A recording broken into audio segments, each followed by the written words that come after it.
Assalamualaikum warahmatullahi wabarakatuh.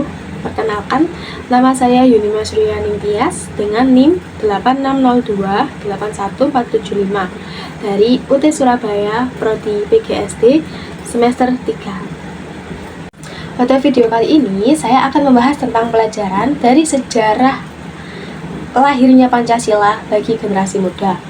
Saya memilih fokus pada proses lahirnya Pancasila, khususnya pada saat sidang BPUPKI sampai ditetapkannya Pancasila sebagai dasar negara.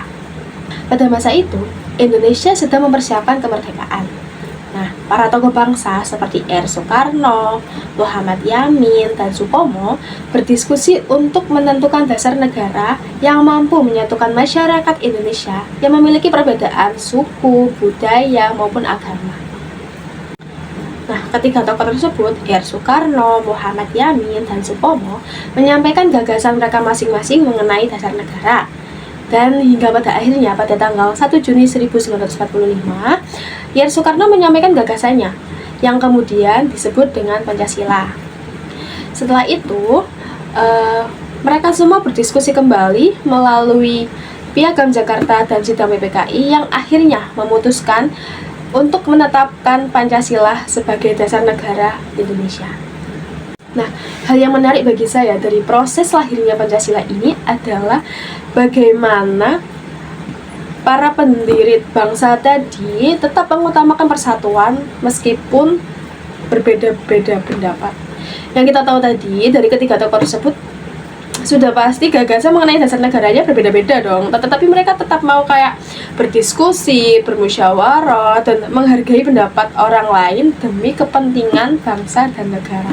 Nah, nilai persatuan yang terlihat dari peristiwa tersebut pastinya adalah musyawarah, toleransi, dan sikap saling menghargai. Ya, nilai-nilai tersebut masih relevan sih untuk generasi muda pada saat ini. Nah, di zaman sekarang ini banyak sekali kok permasalahan yang muncul akibat perbedaan pendapat, terutama di media sosial. Sumpah, media sosial itu media sosial banyak ya, ada beberapa platform kayak Facebook ada, Instagram, Twitter, atau kita bisa sebut X gitu.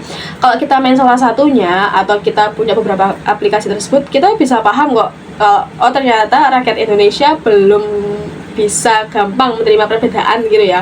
Sekedar perbedaan pendapat aja, kayak perbedaan kayak pandangan, kayak adu pendapat, debat, itu masih banyak kok dari platform tersebut. Kayak apalagi Twitter atau kita sebut X, itu kita bisa lihat kok kayak tiada hari tanpa ribut ya, itu gara-gara beda pendapat tadi.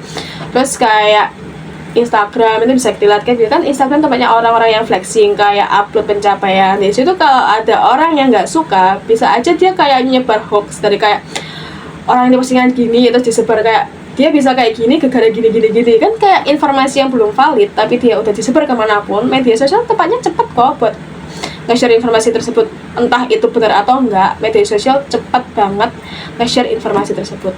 Makanya itu kalau kita sebagai generasi muda harus banget menerapkan nilai Pancasila dalam kehidupan sehari-hari ya. Padahal kan pendiri tokoh bangsa sudah memberikan contoh kalau perbedaan ini tuh harusnya bisa buat kita itu makin nyatu, makin raket, bukannya makin terpecah belah seperti ini.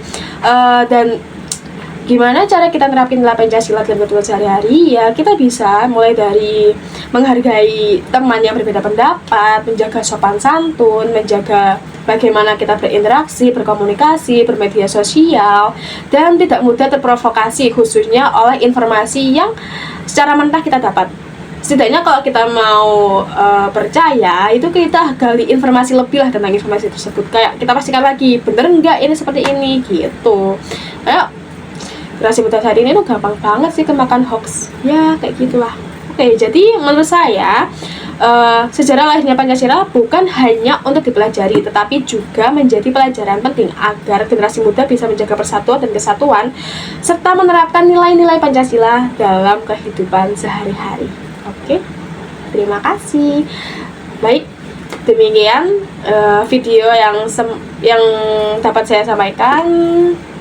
Apabila adalah kesalahan baik kata ataupun apa itu, saya minta maaf. Terima kasih. Assalamualaikum warahmatullahi wabarakatuh.